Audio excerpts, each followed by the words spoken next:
मैं हूं संदीप पारिक और आज आपके विनय क्लास सीरीज में आपका स्वागत करता हूं। और हम आज हिंदी पढ़ेंगे और हिंदी में हाई कोर्ट है, एलडीसी है, डी ग्रुप है, पटवार है, ऑल कंपटीशन में जहाँ पर हिंदी आती है वो सारी हिंदी में यहाँ पढ़ेंगे आज। ठीक है।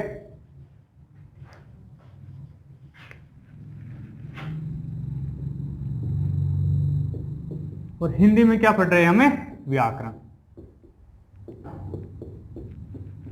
क्या पढ़ रहे हैं हमें? व्याकरण पढ़ रहे हैं। और व्याकरण देखो क्या है व्याकरण, किसे कहते हैं व्याकरण। थोड़ा सा भी सोचने वाली बात है कि व्याकरण कहते किसे हैं, क्या होता है व्याकरण। व्याकरण में क्या होता है देखो,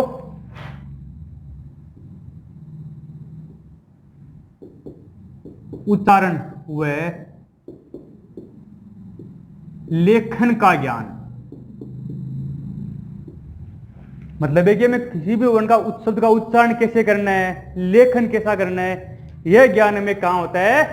व्याकरण में होता है। ठीक है, इसके बारे में अध्ययन करेंगे। तो व्याकरण है, इसके 3 अंग है मुख्य रूप से। कितने अंग है इसके? 3 अंग होते हैं इसके। 3 अंग कौन कौन से हैं इसके? देखो, वर्ण विचार,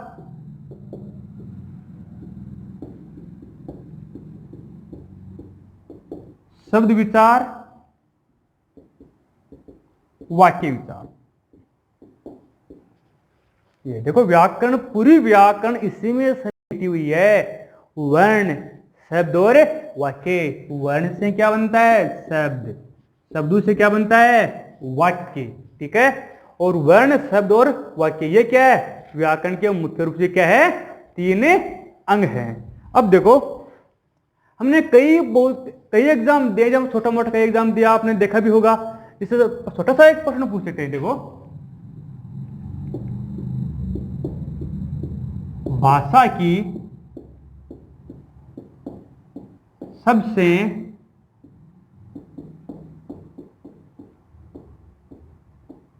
छोटी इकाई। हमने पढ़ा है, क्या पढ़ा है? वर्ण। क्या पढ़ा है? वर्ण। भाषा की सबसे छोटी इकाई क्या होती है? वर्ण होती है। और अब देखो, ये हाँ करेक्ट है ये क्वेश्चन। अपना एग्जाम प्रश्न पूछते हैं तो हमें वर्ण ही करना है, लेकिन वर्ण है, वर्ण से पहले से छोटा सा शब्द होता है ध्वनि। देखो,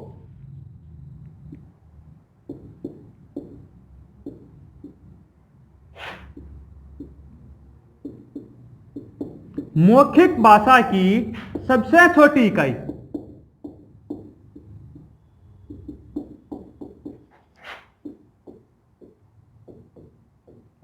मौखिक भाषा की सबसे छोटी इकाई कौन सी होती है? ध्वनि होती है। कौन सी होती है? ध्वनि। यह है ध्वनि। अब देखो, इस ध्वनि है और ध्वनि को हम क्या करते हैं? लिखित रूप दे देते हैं। क्या करते हैं? लिखित रूप दे देते हैं इसे। लिखित रूप मिलते ही ये क्या बन गया? वर्ण बन गया। क्या बन गया? वर्ण। अब सीधी सी बात इसमें हमारे सामने कि वर्ण, एक तो क्या लिया हमने?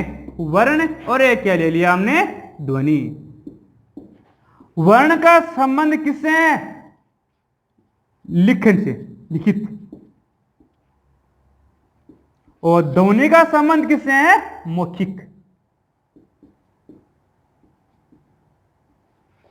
ठीक है, ध्वनि हम उच्चारण किया, ध्वनि और वर्ण, और इसको क्या मिल गया? लिखित रूप। तो वर्ण है। अब देखो आगे बढ़ के बारे में हम, ये तो छोटी सी बात थी वर्ण के बारे में। अब देखो, भाषा की सबसे छोटी इकाई क्या आ रही है? वर्ण। क्या आ रही है? वर्ण। इसके बारे में आगे हम देखते हैं। 2 या 2 से अधिक सार्थक वर्णों का योग क्या कहलाता है? शब्द कहलाता है। 2 या 2 से अधिक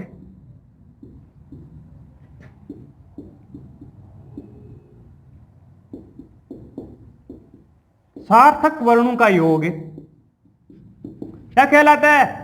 शब्द कहलाता है। क्या कहलाता है? शब्द। शब्द का हमेशा ही क्या होता है? अर्थ होता है। 2 या 2 से अधिक सार्थक वर्णों का योग क्या कहलाता है? शब्द कहलाता है। और शब्द का ज्ञान, ये शब्द है और इस शब्द का ज्ञान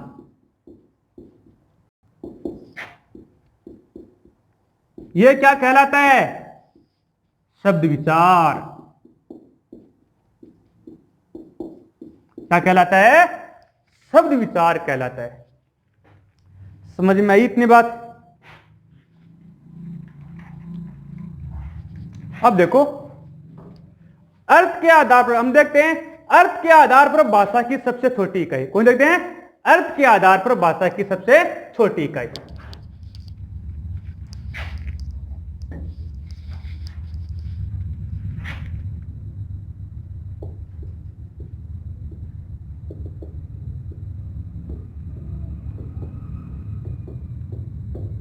अर्थ के आधार पर भाषा की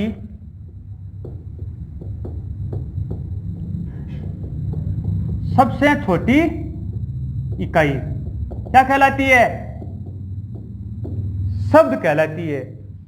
और अर्थ के आधार पर पूछे कि भाषा की कितनी इकाई होती है? अर्थ के आधार पर,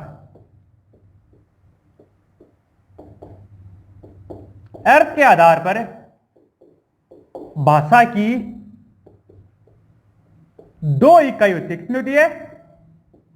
दो इकाई होती है। दो इकाई कौन कौन सी है? एक तो होती है शब्द और दूसरी कौन सी है? वाक्य। एक तो कौन सा? शब्द और दूसरा कौन सा है? वाक्य। समझ में आई इतनी बात? कोई डाउट नहीं इसमें? अब देखो, अर्थ के आधार पर भाषा की पूर्ण सार्थक इकाई क्या कहलाती है? वाक्य।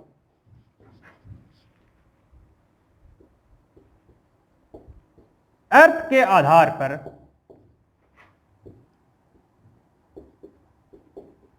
भाषा की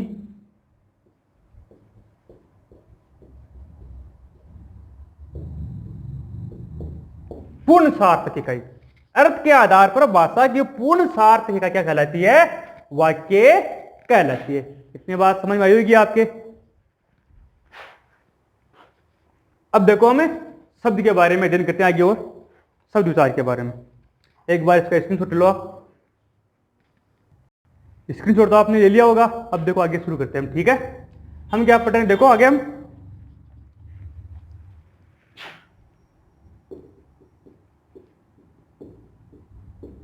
शब्द विचार देखो, हम भी तो केवल परिचय पढ़ रहे हैं, अभी स्टार्ट नहीं किया है, वर्ण पढ़ेंगे आगे। केवल बेसिक स्टार्ट किया है, क्योंकि यहां से एग्जाम में जो टीजीटी एग्जाम हुआ, डीएसएसबी टीजीटी में, वहां से क्वेश्चन पूछा गया, तो यह आपको मैं पहले बेसिक करवा रहा हूं। यह शब्द विचार है, ये क्या है, किस प्रकार से, कितने प्रकार के होते हैं, इसके बारे में अध्ययन करें, ठीक है ना? इसीलिए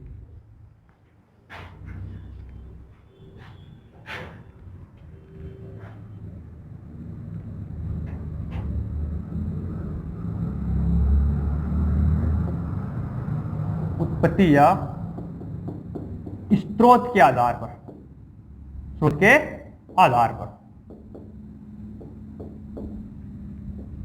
उत्पत्ति या स्रोत के आधार पर शब्दों के प्रकार। ये कौन से एग्जाम में पूछा गया? देखो, ट्रेंड ग्रेजुएट टीचर होता है जो डीएसएसबी में दिल्ली में लगते हैं टीचर, उसमें यह क्वेश्चन पूछा गया था, उत्पत्ति या स्रोत के आधार पर शब्दों के प्रकार, ठीक है? यहां पर एग्जाम करवाता है DSSS BA एग्जाम करवाता है वहां पर। उत्पत्ति या स्रोत के आधार पर देखें तो शब्दों के प्रकार कितने होते हैं भाई? देखो, तत्सम, तद्भव, देशज, विदेशी, संकर।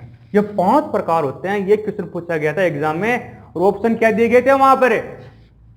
3, 4, 5, 6 इस प्रकार से ऑप्शन दिया गया था। उत्पत्ति या स्रोत के आधार पर शब्दों के हम प्रकार देखें कितने आते हैं?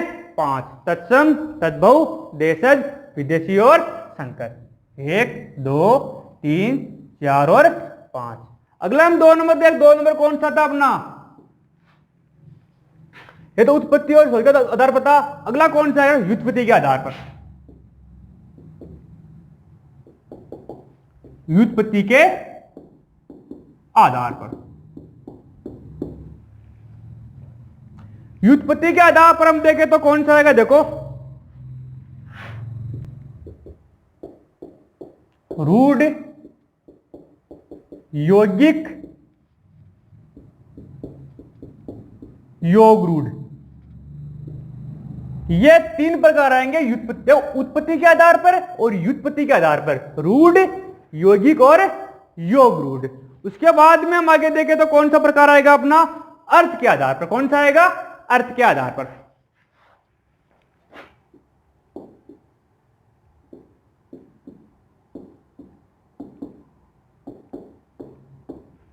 अर्थ के आधार पर शब्दों के हम प्रकार देखें तो कौन कौन से आते हैं,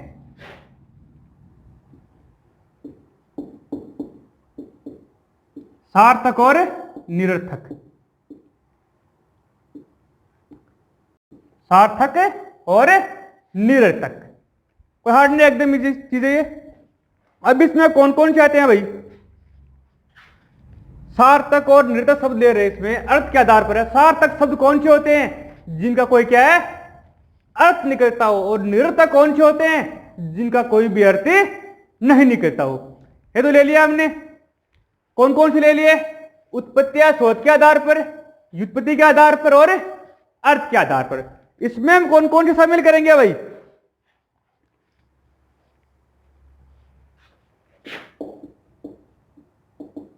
विलोम शब्द, पर्यायवाची,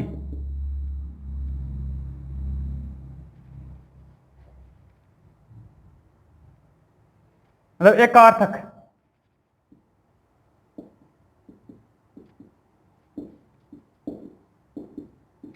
अनेकार्थक, ये शब्द किसमें आते हैं, अर्थ के आधार पर है, उसमें हमें शामिल करते हैं। अब देखो आगे कौन सा आता है अपना, विकार के आधार पर।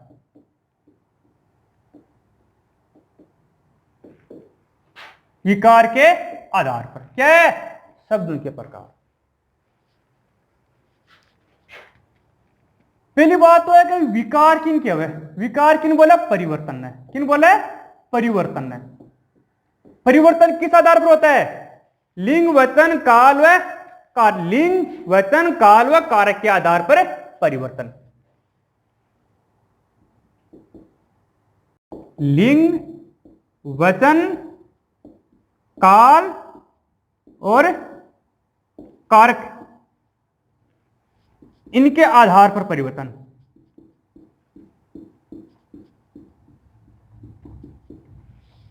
तो क्या कहलाते हैं, विकारी शब्द कहलाते हैं। लेकिन विकारी शब्द हैं ये कितने प्रकार के होते हैं, दो हैं। एक तो कौन से होते हैं, विकारी, और दूसरे कौन से होते हैं, अविकारी। एक तो विकारी हो गया और दूसरा कौन सा हो गया, अविकारी हो गया। समझ गए, जिनमें लिंग वचन काल कारक के आधार पर परिवर्तन होता है वो तो कहलाते हैं विकारी, बाकी कहलाते हैं अविकारी। अब इसमें देखो विकारी शब्द कौन कौन से होते हैं, संज्ञा, सर्वनाम, विशेषण और क्रिया। समझाएगी इतने बात। पहली बात, विकार के आधार पर परिवर्तन। विकार के आधार पर क्या पढ़ रहे हैं हम, शब्दों के प्रकार, विकारी और अविकारी। ठीक है, लेकिन विकार किसे कहते हैं, जिसमें परिवर्तन हो। किसे परिवर्तन हो, परिवर्तन क्या हो रहा है, लिंग वचन काल व कारक के आधार पर परिवर्तन हो रहा है। यहां पर किसमें हो रहा है, विकारी शब्दों में। क्या कहते हैं, संज्ञा, सर्वनाम, विशेषण और क्रिया। अब देखते हैं हमें कि अविकारी कौन कौन से आते हैं भाई। अविकारी देखो, क्रिया विशेषण,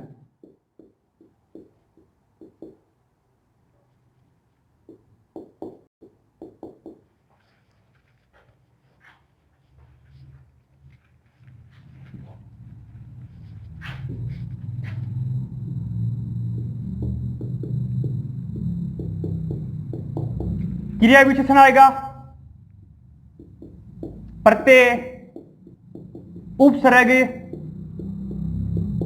समास। ये किसमें आते हैं, अविकारी शब्द में। किसमें आते हैं, अविकारी में आते हैं। समझ में आएगी आपके इतने बात। एक बात दोबारा करो, देखो हम क्या पढ़ रहे हैं? शब्द विचार। क्या पढ़ रहे हैं? शब्द विचार। शब्द विचार पूरी व्याकरण देखो वर्ण, शब्द और वाक्य में समेटी हुई है।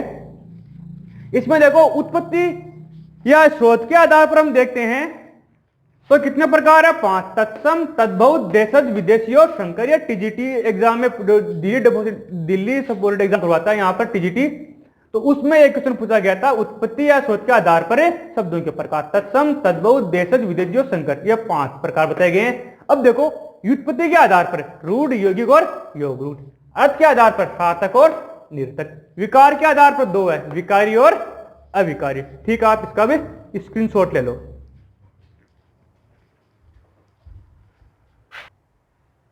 ठीक है, अब पढ़ेंगे हम वर्ण। क्या पढ़ेंगे? वर्ण। वर्ण, इसके बारे में पहले मैंने बेसिक पढ़ रखा है। ये क्या है? भाषा की सबसे छोटी इकाई।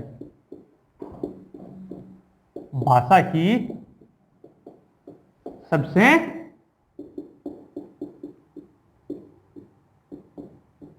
भाषा की सबसे छोटी इकाई क्या कहलाती है? वर्ण। अब देखो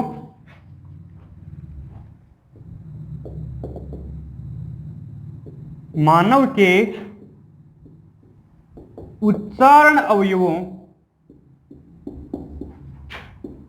से उच्चरित भाषा की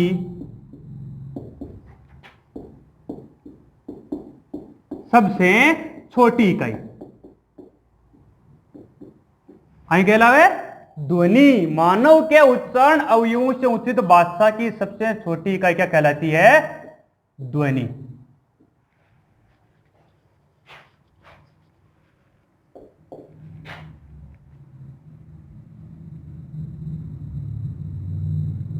अगला देखो मानव के उच्चारण अवयवों से उच्चरित, मानव के उच्चारण अवयवों से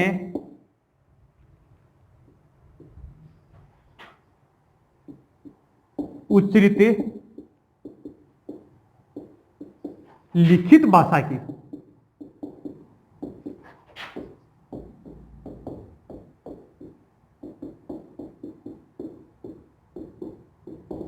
क्या कहलाती है?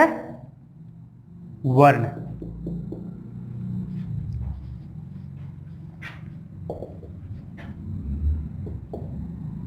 दो या दो से अधिक वर्णों का सार्थक योग क्या कहलाता है? शब्द कहलाता है। क्या कहलाता है? शब्द कहलाता है। अब देखो हमारे सामने एक चीज आ रही है कि अक्षर क्या होता है? अक्षर, अक्षर किसे कहते हैं? क्या होता है अक्षर? अक्षर को मुख्य रूप से हम देखें तो 3 भागों में बांट सकते हैं। अक्षर होता है, इसे हम देखें तो मुख्य रूप से 3 भागों में बांट सकते हैं। एक तो कौन सा आता है? अखंड वर्ण के रूप में। अखंड वर्ण के रूप में। अखंड वर्ण के रूप में का मतलब समझते हैं यहां पे जिसके टुकड़े न हो सके। जैसे मान लो क के नीचे हलंत लगा हुआ है और ख के नीचे हलंत लगा हुआ है और एक अपना स्वर आ गया यहां पर ही है, अखंड वर्ण के रूप में। दूसरा कौन सा आता है? स्वर मिश्रित व्यंजन के रूप में। कौन सा आता है? स्वर मिश्रित व्यंजन के रूप में।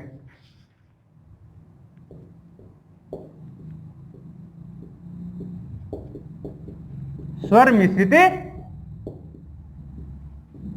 व्यंजन के रूप में। इसमें हम क्या लेंगे? देखो क, ख और ग। ठीक है, हलंत नहीं, इसमें क्या मिल गया? स्वर मिल गया। बाद में क्या? एक ही श्वासाघात में उच्चरित, एक ही श्वासाघात में उच्चरित। इसमें हम क्या लेंगे? देखो आम की जगह हल देखिए आम। चल समझ गए? ये क्या है? अक्षर है। अब देखो एग्जाम के अकॉर्डिंग आप क्वेश्चन देखो,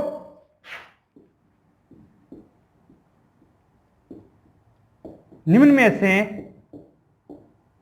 अक्षर है। पहले में देखो सारे में पठन सेम ही है, केवल ऑप्शन डालूंगा आपके सामने। क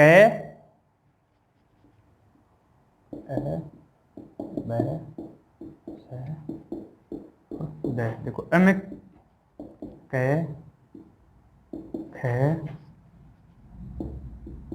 ग ए।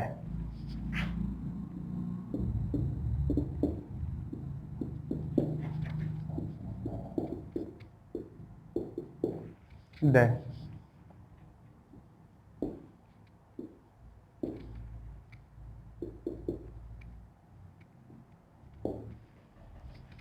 अब इसमें आप सामने अक्षर कौन सा है? देखो अब इसमें क्या, इसमें हलंत लगा हुआ, टुकड़े नहीं हो रहे हैं, इसके भी टुकड़े नहीं हो रहे हैं, इसके भी टुकड़े नहीं हो रहे हैं। इनमें अलग कौन सा है? ये वाला। इसमें देखो इसके भी टुकड़े हो रहे हैं, इसके भी टुकड़े हो रहे हैं, इसके भी टुकड़े हो रहे हैं, अलग कौन सा हो गया? ये क्या है? अक्षर है। ठीक है, स्क्रीनशॉट ले लो आप इसका। अब लेंगे हम शब्दकोश में शब्दों का क्रम।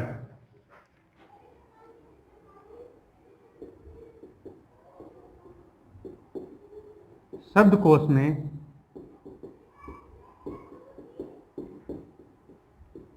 शब्दों का क्रम।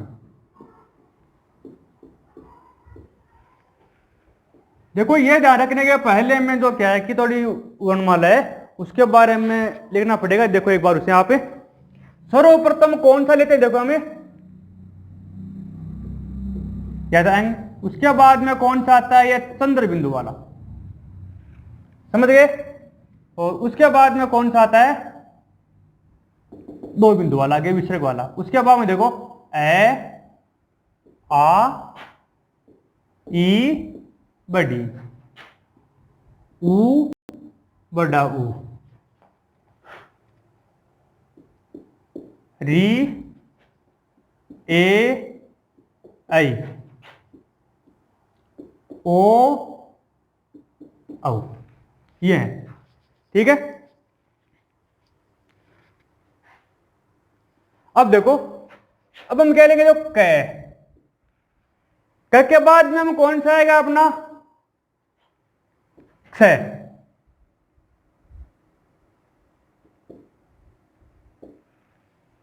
उसके बाद में क्ष क्यों आ रहा है? क के बाद में ये का आ रहा है, क के बाद में क्ष क्यों आ रहा है? देखो क प्लस स प्लस ए। अब देखो इस स का पहला वर्ण कौन सा आ रहा है? का आ रहा है, तो उसके बाद में आ गया। उसके बाद में कौन सा आएगा अपना? ख। उसके बाद में गए, उसके बाद में गए, और ये कौन सा आ गया अपना? एन। इसके आगे बिंदी लिखनी लगेगी, आगे लगेगी बिंदी यहां पर। देखो छ छ जय। उसके बाद में कौन सा आएगा अपना? गे। कौन सा आएगा? गे। गे क्यों आ रहा है भाई? देखो जय प्लस ये प्लस ए। ठीक है, छ जय, बाद में कौन सा आएगा अपना यहां पर? छ, और फिर कौन सा जाएगा? ये ट ठ डे ढ और ण। ट आ गया। ट के बाद में कौन सा आएगा अपना? त्र। देखो ट प्लस र प्लस ए। उसके बाद में ठ ड ढ और न। प फ ब भ और म। ये रे ले हुए। ठीक है, स। उसके बाद में कौन सा आएगा? ये स्र आएगा। देखो स प्लस र प्लस ए।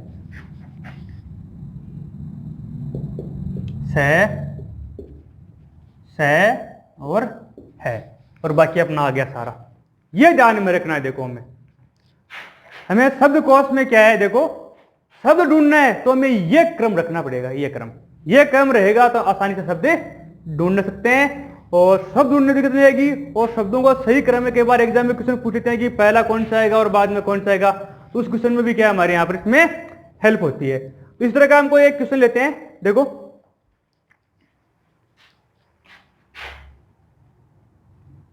एक तो क्रम, क्रम, पृथ्वी, कमल, ये लिए हैं। देखो अब इसमें क्या है कि इसमें हमें सेट करना है कि पहले कौन सा आएगा और बाद में कौन सा आएगा। देखो इसके लिए हमें क्या करना पड़ेगा, पहले इनका विश्लेषण करना पड़ेगा। देखो पहले हम पढ़ चुके हैं, छोटी क्लासों में पढ़ा है, लेकिन अब दोबारा पढ़ना पड़ेगा। ध्यान दो इसके बारे में एक बार। कै प्लस ए प्लस रे, रे प्लस मैं प्लस ए। देखो विश्लेषण का तरीका भी देख लो आप। कर्म कै प्लस ए के बाद में रा गया, ये रे ऊपर बैठा है यहाँ पर, क्यों रे छोटा है, आधा है। आपने एक बार ध्यान रखा, छोटा आपने साइकोलॉजी में पढ़ाई होगा कि छोटा बच्चा होता है, उसके बाद अपने किसी के साथ में चल रहा होता है वो, तो अपने जो अंकल है या ताऊ है, पापा है, मम्मी, उनके साथ में बराबर में कभी नहीं चलता। वो क्या करता है, उनके आगे पीछे दौड़ता है। तो छोटी दीवार मिल गई तो दीवार के ऊपर जाकर बैठ गया। वो इसी तरह यहाँ पर किसकी है, रे की है। रे क्या कर रहा है, क के साथ में चल रहा है यहाँ पर, लेकिन आगे उसे क्या मैं मिल गया, तो छोटा मिल गया, तो मैं के ऊपर जाकर बैठ गया। ये क्या है, फिर क्या होगा, कै प्लस ए, तो क के साथ में कौन सा आ जाएगा, रे, मैं और ए। समझ गए। बाद में कौन सा, क्रम, ये कै। अब हमारे सामने दिक्कत यह आ रही है कि कै बड़ा है कि रे, कौन सा है, कै बड़ा है या रे। अब देखो सीधी बात तो ये है कि छोटा बच्चा होता है, उसे मान लो गोद में ले तो बड़ा लेगा, या बच्चा गोद में लेगा, या कोई बड़ा मान लो उसका अंकल है या मम्मी पापा है वो गोद में लेंगे, गोद में तो वही लेंगे, बता तो क्या गोद में लेगा उनको। अब देखो रे नीचे है, इनको क्या कर रखा है, ये गोदी में ले रखा है, अपने कंधों पे बिठा रखा है इसे। देखो कै प्लस रे प्लस ए। अब देखो यहां पर पूरा कौन सा है, रे पूरा है, ठीक है। फिर क्या आ गया, मैं प्लस ए। पर में क्या मिला हुआ है, री मिला हुआ है। क्या मिला हुआ है, री। पै प्लस री प्लस थे प्लस व प्लस बड़ी।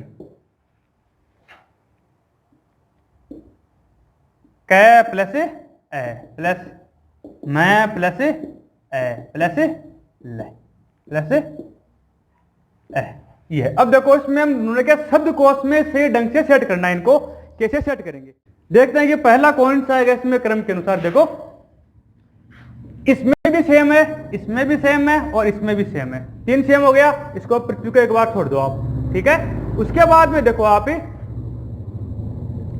सेकंड कौन सा आ रहा है इसमें, ए। कौन सा आ रहा है, ए। इसमें कौन सा आ रहा है, रे। और इसमें री और इसमें तो कौन सा आ गया, दो। इसके शामिल मिल रहा है और इसका, इनको दो को छोड़ दो आप एक बार। अब रे और मैं इन पर डिपेंड करता है, इनमें पहले कौन सा आएगा और बाद में कौन सा आ जाएगा। पहले कौन सा, रे बाद में था और मैं पहले। देखो पै फै बै भ में ये रे लगे, तो मैं आता है इसमें पहले, तो पहले कौन सा हो गया, कमल। और उसके बाद में कौन सा आ गया अपना, कर्म। अब देखो अब इन दो पे आते हैं हम, किस पर आते हैं, इन दो पर, कै और पै। सब दिखाई दे रहा है, पहले कौन सा आएगा और बाद में कौन सा आ जाएगा। पहले कौन सा आ गया इसमें, कर्म, और उसके बाद में कौन सा आ जाएगा, पृथ्वी। ठीक है, आप इसका स्क्रीनशॉट ले लो।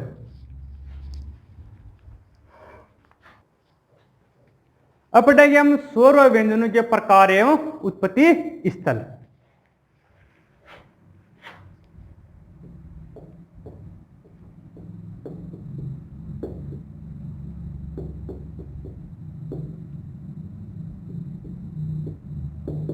स्वर व व्यंजनों के प्रकार व उत्पत्ति स्थल। अब पहली बात तो यह है कि वर्ण पढ़, क्या पढ़ रहे हैं हमें, वर्ण। वर्ण कितने होते हैं भाई, कई बार एग्जाम में क्वेश्चन पूछा गया है कि वर्ण कितने होते हैं।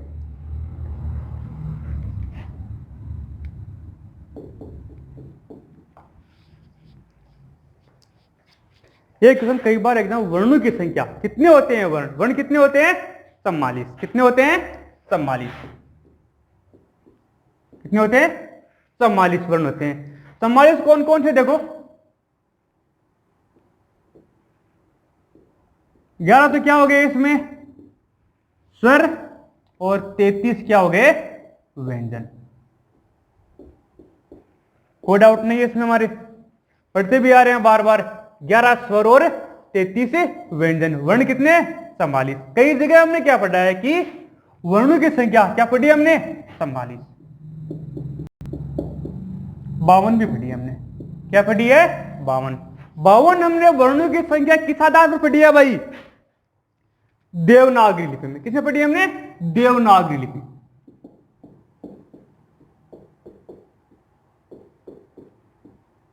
जो देवनागरी लिपि है उसमें क्या वर्णों की संख्या हमें कितनी मिलती है, 52 मिलती है। भाई 52 किस प्रकार से मिली है हमें वर्णों की संख्या, पहली तो सीधी है, देखो स्वर कितने आ रहे हैं, 11।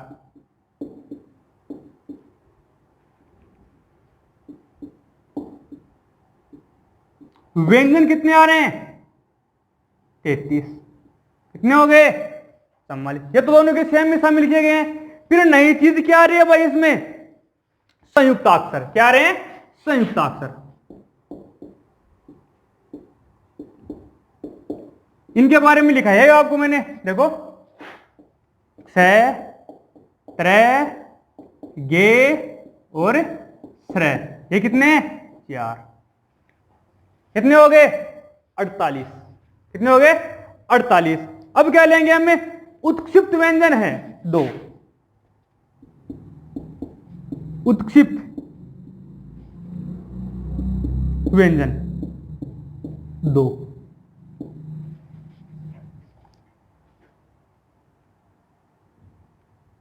अब उत्क्षिप्त व्यंजन देखते हैं तो दो कौन कौन से आते हैं उत्क्षिप्त व्यंजन, ड और ड। कौन से आते हैं, ड और ढ। एक तो ड और एक कौन सा आता है, ढ। अब कितने बच गए भाई, 50 हो गए। कितने हो गए, 50 हो गए। अब दो शेष कौन कौन से आते हैं भाई इसमें, अब अयोगवाही वर्ण। संस्कृत जब विसर्ग संधि पढ़ते हैं तो पहले इसके बाद होते हैं अयोगवाही वर्ण। अयोगवाही वर्ण। अयोगवाही वर्ण कौन कौन से होते हैं भाई, अनुस्वार और विसर्ग। अनुस्वार और विसर्ग, ये कितने हैं, 2। कितने हो गए, देखो 11, 33। कितने हो गए, ये 44, और ये हो गया 4, और ये हो गए 2, और ये 2। कितने हो गए पूरे, 52। कितने हो गए, 52। अब कई जगह हम क्या पढ़ते हैं कि 56 भी पढ़ते हैं। 56 वर्ण किस प्रकार से पढ़ते हैं भाई हम, 44 वर्ण तो ये एग्जाम में हमें सीधा पूछा कि हिंदी में कुल वर्ण होते हैं कितने होते हैं, 44 से ही करना है। देवनागरी लिपि में पूछे तो 52 करना है। क्या करना है, 52 करना है। 52 वर्ण कौन कौन से हो गए, देखो स्वर 11, व्यंजन 33, संयुक्ताक्षर 4, उत्क्षिप्त व्यंजन 2, अयोगवाही वर्ण 2। कितने हो गए सारे, 52 हो गए। अब हम क्या पढ़ रहे हैं, 56 वर्ण कौन कौन किस आधार पर रखा गया, 56 वर्णों को मानकीकृत रूप से। मानकीकृत रूप से, मानकीकृत रूप से वर्णों कितने माना गया, 56। 56 किसे माना गया भाई, देखो इसमें एक बार आप 11 तो क्या है अपने इसमें ये स्वर हो गए, और 33 क्या हो गए, व्यंजन। ये तो सेम, ये कितने हो गए, 44। और 6 क्या है, हिंदी के अपने नए व्यंजन। 6 हिंदी के अपने नए व्यंजन कौन कौन से, देखो ढ, ढ, नह, मह, रह, लह, लह। यह है हिंदी के अपने, इसको मान लो शॉर्ट में ऐसे भी लिख सकते हैं, लह, ऐसे भी। कितने हो गए, 6। छह हिंदी के अपने नए। अब देखो छह होते हैं आगत या ग्रहित व्यंजन। आगत या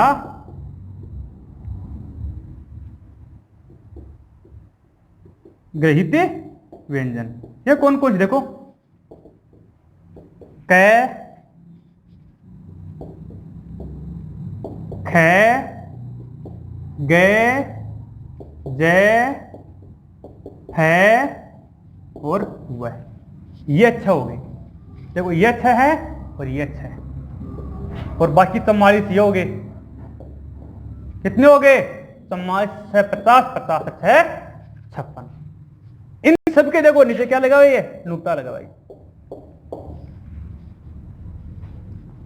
इस प्रकार से कितने वर्ण हो गए? 56 वर्ण हो गए। ठीक है, एक बार आप इसका स्क्रीनशॉट ले लो।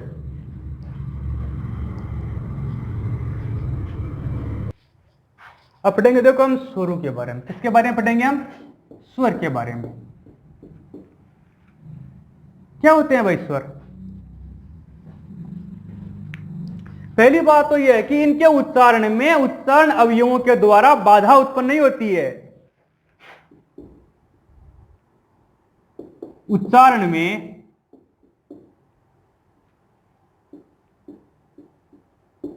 उच्चारण अवयवों के द्वारा बाधा उत्पन्न नहीं होती।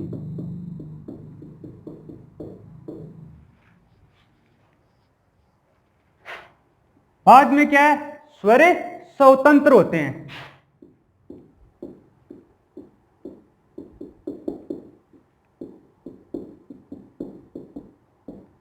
स्वर स्वतंत्र का मतलब यह है कि स्वर स्वतंत्र है, यानी कि किसी की जरूरत नहीं पड़ती बोलने में लिए। मतलब तो उच्चारण अवयव है। ये क्या है? उच्चारण अवयव है। उच्चारण अवयवों को कोई सहायता लेने की जरूरत नहीं है। ए, आ, ई सीधी आवाज आ रही है मुंह से, तो इस प्रकार से क्या स्वर क्या है? ये स्वतंत्र है। कथन हमारे काम आएंगे एग्जाम में। आगे देखो, स्वर स्वतः उच्चित होते हैं। स्वर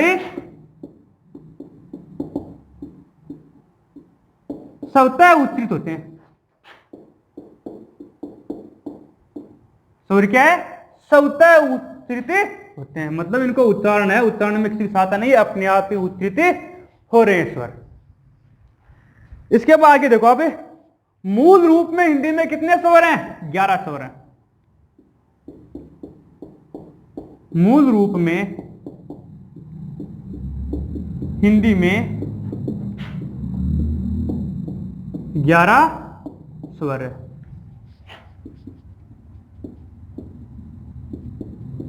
शुद्ध स्वर कितने होते हैं? 10। कितने होते हैं? 10। देखो, री शुद्ध स्वर नहीं होता है। री शुद्ध स्वर नहीं होता। समझ गया? ये री क्या? ये री के शुद्ध स्वर नहीं होता है। अब देखो, एक आगत या ग्रहित स्वर। आगत या ग्रहित स्वर क्या है? ओ। ये कहां से आया? देखो, एक तो अपना क्या था? आ, और एक क्या है? ओ। इनके बीच का है ये ओ। समझ गए? इसको बोलते हैं आगत या ग्रहित स्वर। ये क्यों लिखा रहा हूं आपको? कई बार कथन टाइप में किसी ने पूछते हैं, उसमें काम आते हैं ये। देखो, उच्चारण में उच्चारण अवयवों के द्वारा बाधा उत्पन्न नहीं होती। किसके? स्वरों के उच्चारण में उच्चारण अवयवों के द्वारा बाधा उत्पन्न नहीं होती है। ये देखो, स्वर क्या है? स्वतंत्र होते हैं। क्या स्वर? स्वतंत्र होते हैं। स्वर स्वतः उच्चित होते हैं कि स्वर क्या अपने आप उच्चित होते हैं, किसी की सहायता की जरूरत नहीं पड़ती। मूल रूप में हिंदी में स्वर कितने हैं? 11। लेकिन शुद्ध स्वर कितने हैं? 10। री को शुद्ध स्वर नहीं माना जाता है। आगत या ग्रहित स्वर है ओ। ये आ और ओ के बीच की ध्वनि क्या आती है? ओ। ये कहां से आया है? अंग्रेजी से। कहां से आया ये?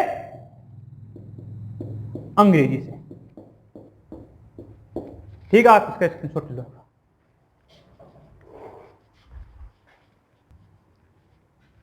अब देखो,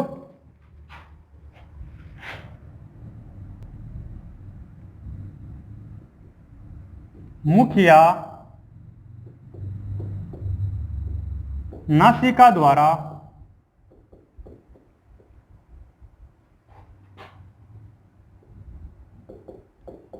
उच्चारण के आधार पर स्वर।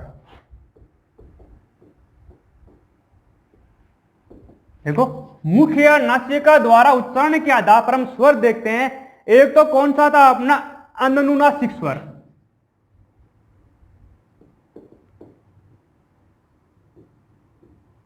अनुनासिक स्वर। इसमें क्या होते हैं? सभी स्वर। सभी स्वर क्या होते हैं? इसमें शामिल होते हैं। और इसमें क्या होता है? अनुनासिक में क्या होता है? हवा केवल नाक से बाहर निकलती है।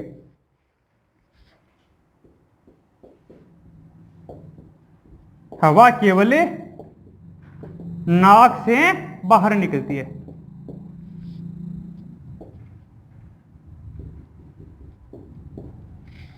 हवा केवल नाक से बाहर निकलती है।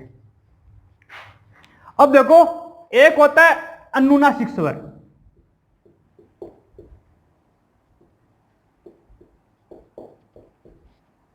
अनुनासिक स्वर। अनुनासिक स्वर कौन सा होता है भाई? देखो, जिन पर क्या लगा होता है? चंद्र बिंदु लगा होता है। क्या लगा होता है इन पर? चंद्र बिंदु लगा होता है इनके ऊपर। जैसे मान लो, और इनमें क्या होता है? हवा मुख व नाक दोनों से बाहर निकलती है। हवा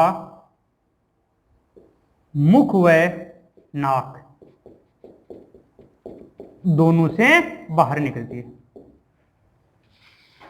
अब इसी तरह मान लो ईंट, चांद। अब ये सारे क्या हैं? इसके उदाहरण है। स्क्रीनशॉट लो आप इसका एक बार।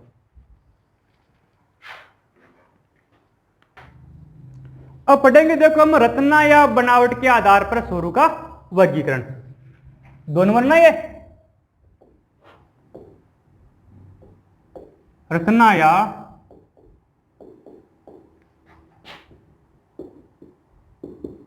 बनावट के आधार पर स्वर वर्गीकरण पढ़ रहे हैं। क्या पढ़ रहे हैं? स्वर वर्गीकरण। रचना या बनावट के आधार पर हम स्वर का वर्गीकरण पढ़े तो किस आधार पर बांट सकते हैं हम इसको? एक तो एकदम मूल स्वर और दूसरा संधि स्वर। एक तो आता है मूल स्वर और दूसरा कौन सा आता है? संधि स्वर। मूल स्वर कौन कौन से आते हैं भाई? देखो, ए, ई और उ। संधि स्वर में कौन कौन से आ गए? देखो,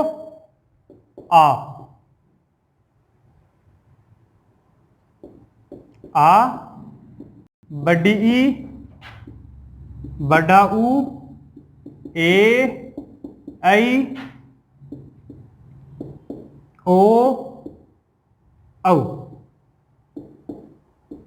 ये किसमें आ गए? संधि स्वर में आ गए। किसमें आ गए? संधि स्वर में आ गए। ये मूल स्वर में एक शामिल हो रहा है कि री और, सॉरी, एक री और शामिल। इसमें कौन सा है? री। ये 4 है, ये कितने हो गए? 7। अब देखो, ये संधि स्वर है, इसको भी कितने भागों में बांटा गया है? 2 भागों में बांटा। कितने भागों में बांटा गया है? 2 भागों में बांटा गया है। एक तो कौन सा आता है? देखो, दीर्घ स्वर, और दूसरा कौन सा आ गया? संधि स्वर। संधि स्वर के 2 भाग है। एक तो कौन सा? दीर्घ स्वर, दूसरा कौन सा है? संधि स्वर। देखो, दीर्घ स्वर कौन कौन से हो गए भाई? देखो, आ, बड़ी ई, बड़ा ऊ। संधि स्वर कौन से हो गए? ए, आई, ओ, औ। क्लियर है ये बात? आराम से देखो, दोबारा समझ लो इसे। रचना या बनावट के आधार पर स्वर वर्गीकरण है। मूल स्वर है ए, ई, उ और री। संधि स्वर है आ, ई, उ, ए, आई, ओ, औ। अब देखो, संधि स्वर के 2 भाग हो गए। पहले वाले ये हो गए, दीर्घ स्वर में आ गए, और ए, आई, ओ किस में आ गए? संधि स्वर जोड़ के बनाए हुए हैं। समझ गए बात?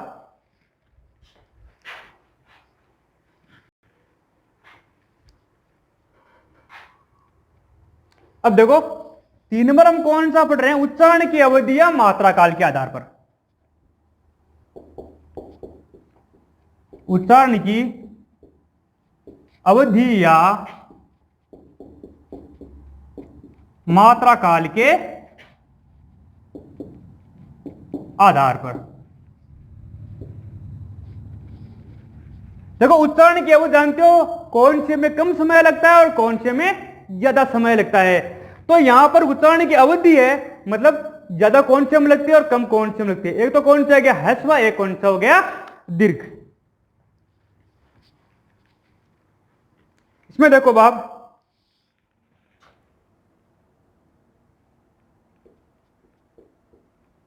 इसमें स्वर, दूसरा कौन सा आ गया अपना दीर्घ स्वर। अब इसमें कौन कौन से लेंगे हम, देखो ए, छोटी ई, छोटा ऊ और री। इसमें कौन से आ गए, तो संधि स्वर के सारे दीर्घ स्वर में आ गए। आ, बड़ी ई, बड़ा ऊ, ए, आई, ओ, औ। अब एक चीज आपको कंपटीशन के अकॉर्डिंग ध्यान रखना है, रचना या बनावट के आधार पर दीर्घ स्वरों की संख्या पूछे तो कितनी करनी है आपको, 3। रचना या बनावट के आधार पर देखो,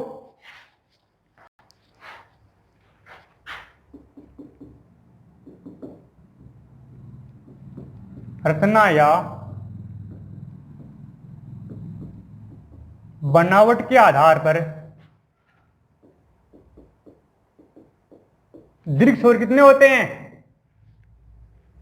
रचना या बनावट के आधार पर पूछे तो दीर्घ स्वरों की संख्या कितनी आएगी, आ, ई, उ। कितनी हो गई, 3।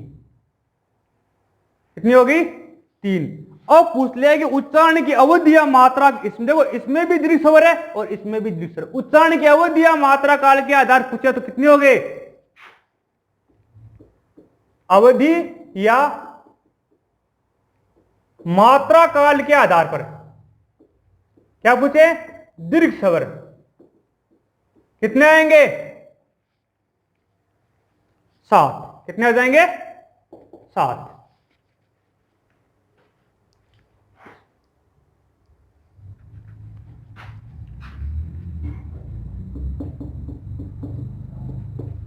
अब एक चीज और देखो आप, यहां पर हमने कौन सा लिया है, देखो यहां पर जो संधि स्वर है या मान लो जो संयुक्त स्वर है, इसके मान लो कि संधि स्वर जो संयुक्त स्वर है, इसमें मान लो कि ये ऑप्शन में 4 ऑप्शन में न हो तो कौन सा मानना पड़ेगा हमें, 7। कौन सा मानना पड़ेगा, 7। ये संधि स्वर ना, सॉरी संधि स्वर नहीं, यहां पर संयुक्त स्वर आएगा, सॉरी यहां पर करना संयुक्त, एक ही बात है, संयुक्त स्वर, संयुक्त स्वर। ये संयुक्त स्वर है, इसमें यहां पर हमें 4, कितने ये 4 है, और 4 विकल्प में न हो, विकल्प में नहीं हो तो क्या करेंगे हम यहां पर, 7। कितने करेंगे, 7, क्योंकि दीर्घ स्वर है, ये यही है सारे। अब आप इसका स्क्रीनशॉट ले लो। अब देखो आप,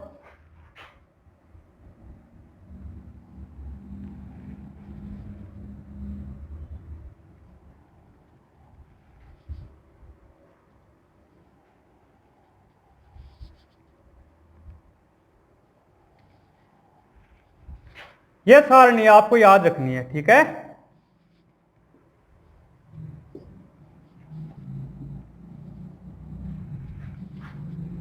देखो पहले इसको, ये सारणी बनाई है, इसको कंप्लीट कैसे करते हैं ये हमें याद रखना है, कोई याद नहीं। देखो आराम से, आप सर्वप्रथम मैंने यहां पर क्या लिखा है, ए, उसके बाद में क्या लिखा है मैंने यहां पर, आ, छोटी ई, बड़ी ई,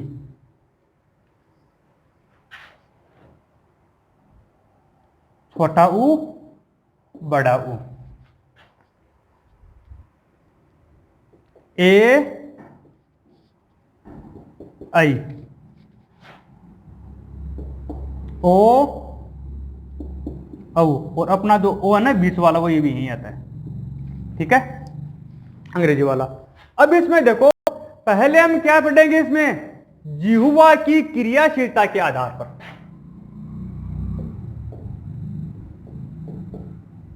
जिह्वा की क्रियाशीलता के आधार पर स्वर कितने होते हैं, देखो, अग्र, मध्य और पश्च। अब देखो, इसमें तो क्या है कि जिह्वा के आगे का भाग सक्रिय रहता है, इसमें मध्य का भाग सक्रिय रहता है, इसमें पीछे का भाग सक्रिय रहता है। ये ध्यान रखना है, ठीक है हमें। ये तो है जिह्वा की क्रियाशीलता के आधार पर। अब देखो, ओष्ठाकृति के आधार पर किसे लेंगे हमें, ओष्ठाकृति। जब कौन से में बोलने पर होठ गोल होते हैं और कौन से में होठ गोले नहीं होते हैं। अब देखो ये वाला, इसमें क्या बोलने पर क्या है, होठ गोल रहते हैं, इसका बोलते हैं ओष्ठाकृति के आधार पर वृत्ताकार स्वर, वृत्ताकार स्वर। और जो बाकी शेष बच गए, शेष कौन से हैं, अवृत्ताकार।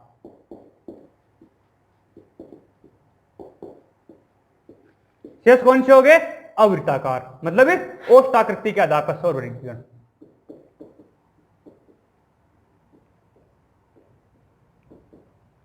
आधार पर स्वर वर्गीकरण कोई हार्ड नहीं, एकदम इजी है। देखो, पहले हमने कौन सा लिया, जिह्वा की क्रियाशीलता के आधार पर, फिर हमने कौन सा ले लिया, ओष्ठाकृति के आधार पर। अब कौन सा खेलेंगे हमें, मुखाकृति के आधार पर।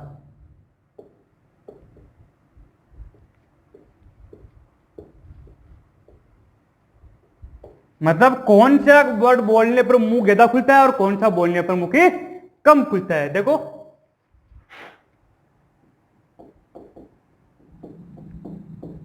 समृद्ध स्वर, अर्ध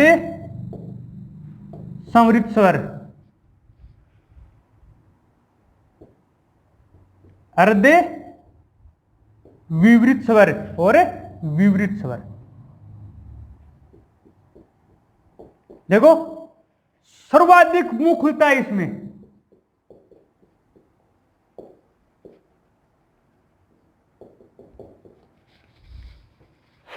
न के बराबर मुंह खुलता है इसमें, न के बराबर मुख खुलता है।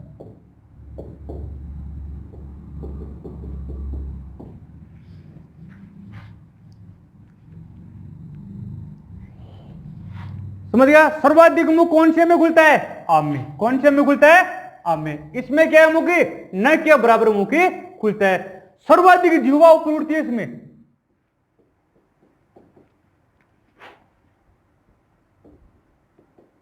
उच्चारण में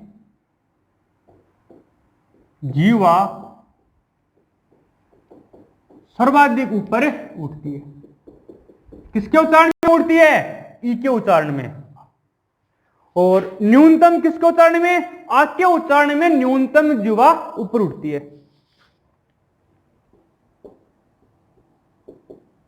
उच्चारण में जिह्वा ऊपर न के बराबर उठती है।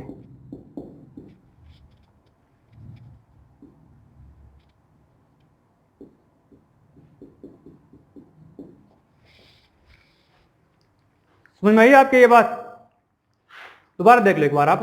हमने कहा एक तो जिह्वा की क्रियाशीलता के आधार पर, एक तो प्रकार ये हो गया अपना अग्र मध्य पश्च। इसमें क्या था, जीभ का अपना जो आगे का भाग सक्रिय रहता है, इसमें मध्य का भाग सक्रिय रहता है और इसमें जीभ का पीछे का भाग सक्रिय रहता है। एक पढ़ा हमने ओष्ठाकृति के आधार पर, तो वृत्ताकार और अवृत्ताकार।